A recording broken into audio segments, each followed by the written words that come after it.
সম্মানিত ভাইরা, আল্লাহ তাআলা মহান গ্রন্থ আল কোরআনে কারীমের মধ্যে বললেন, ইন্নামা ইয়া'মুরু মাসাজিদাল্লাহি মান আমানা বিল্লাহি ওয়াল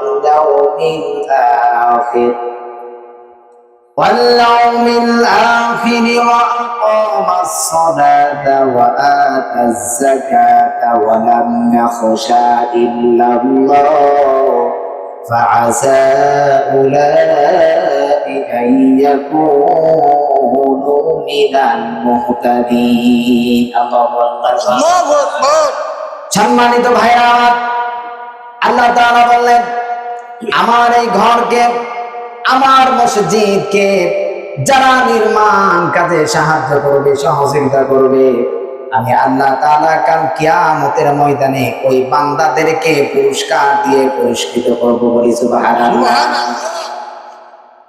মুসলমান ভাইরা আমার, আল্লাহ তাআলা এই মসজিদ মুহাব্বতকারী প্রথম পুরস্কার আল্লাহ তাআলা কিয়ামতের ময়দানে দিবেন। আল্লাহ তাআলা বলেন, ওই বান্দাকে আমি ডান হাতে আমলনামা দিয়ে বান্দাকে জান্নাত দিয়ে দিব। বলি সুবহানাল্লাহ। সম্মানিত হাজিরিন, যেই বান্দা আল্লাহ পাকের এই ঘরকে ভালোবাসবে, এই মসজিদ নির্মাণ কাজে সাহায্য করবে, আল্লাহ তাআলা বলেন, ওই বান্দাকে আমি 2 নাম্বার পুরস্কার দেব। সেটা হলো ওই বান্দার কোনদিন রিজিকের অভাব হবে না। বলি সুবহানাল্লাহ।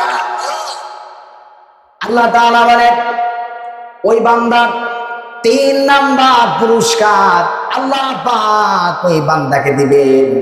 আল্লাহ তাআলা বলেন, যে বান্দা, যে ব্যক্তি আমার মসজিদকে ভালোবাসলো, আমার মসজিদ থেকে আমার ঘরকে মহব্বত করলো, আল্লাহ তাআলা বলেন, ওই ব্যক্তিকে আমি কিয়ামতের ময়দানে আল্লাহ পাক আরশে আজিমের নিচে ছায়া দান করবেন। বলি সুবহানাল্লাহ।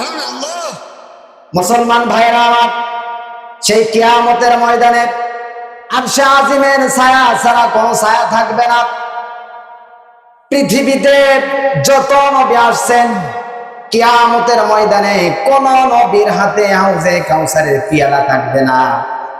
পৃথিবীতে আমাদের নবী, আমাদের নেতা জনাবে মুহাম্মদ রাসূলুল্লাহ সাল্লাল্লাহু আলাইহি ওয়াসাল্লাম, যত নবী আছেন, কারো হাতে হাউজে কাউসারের পিয়ালা থাকবে না।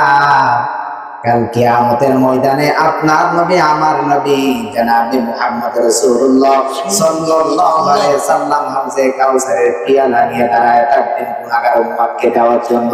সুবহানাল্লাহ। মুসলমান ভাইরা, এই জন্য এই মসজিদকে আমাদের ভালোবাসতে হবে, মহব্বত করতে হবে। এই মসজিদ নির্মাণ কাজে যারা দান করবে, যারা সদকা করবে, আল্লাহ তাআলা ওই বান্দাদেরকে এই পুরস্কার দিয়ে পুরস্কৃত করবেন। সুবহানাল্লাহ। শুধু পুরস্কার দিয়ে পুরস্কৃত করবেন এটাই না, আল্লাহ তাআলা বলেন, কিয়ামতের ময়দানে ওই বান্দার জন্য আমি জান্নাতের মধ্যে ঘর বানায়া দেব। সুবহানাল্লাহ। সুবহানাল্লাহ। আরো জোরে বলি সুবহানাল্লাহ। সুবহানাল্লাহ।